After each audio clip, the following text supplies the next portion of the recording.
turn back now or learn the stuff they don't want you to know.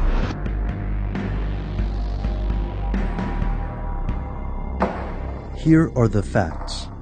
Unmanned aerial vehicles, also called UAVs or drones, have fundamentally changed the nature of war. Yet many people know surprisingly little about these craft. Drones are not new. The use of balloons in warfare has been around for centuries, and the first remotely controlled aircraft was built in 1916. As technology evolved, drones became more sophisticated and more valuable to the world's militaries. While armies have long prized the potential of drones, these aircraft weren't able to match the skills of a human pilot until relatively recently. It makes sense. Why risk a pilot's life if it's not necessary? Some governments have made enormous investments in drone technology, most notably the United States. Since 2001, the US military has spent $26 billion on drones. Most of these craft are small surveillance vehicles, like the RQ-11 Raven. Drone warfare is vastly unpopular abroad, especially with the United States policy of targeted killings. Despite the controversy, drones have spread across the globe. But where exactly? And how does a government decide who to target? Here's where it gets crazy.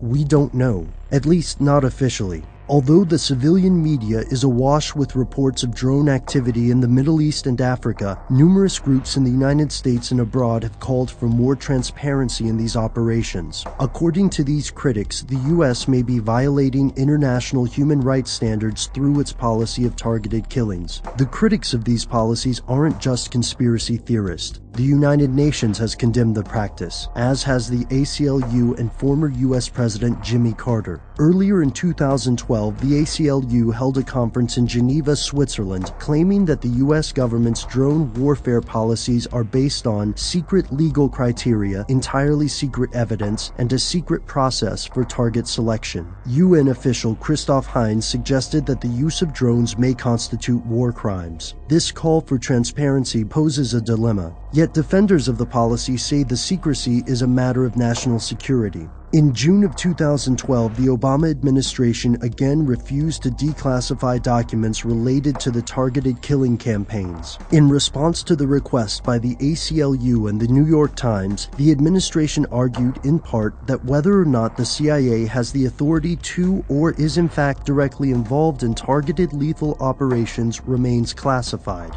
For critics of the drone operations, the logic of this refusal doesn't add up. After all, politicians in the United States have mentioned the success of drone strikes in public, and details about the programs have already leaked to the media. According to the ACLU, the public is entitled to know more about the legal authority the administration is claiming and the way that the administration is using it. The argument here boils down to a lack of oversight, and the legality or illegality of the drone strikes currently hinges on this debate. This is not an argument that will dissipate over time. Not all of those killed were terrorists or militants, but there's no clear estimate on the number of civilians killed. As the world's militaries focus increasingly on new and more sophisticated drones, it's safe to say that unmanned attacks will continue to occur. While critics see the practice as a violation of human rights and defenders see it as a crucial step in safeguarding America's interest, both sides can agree on one thing.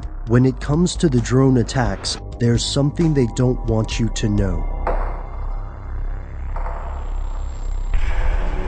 The Predator Sea Avenger, powered by a Pratt & Whitney PW545B turbofan engine. The Avenger combines jet speed with range and endurance, lower observability, internal weapons bay for integrating multiple weapons, sensors, additional fuel, or the HELAD solid-state laser weapon.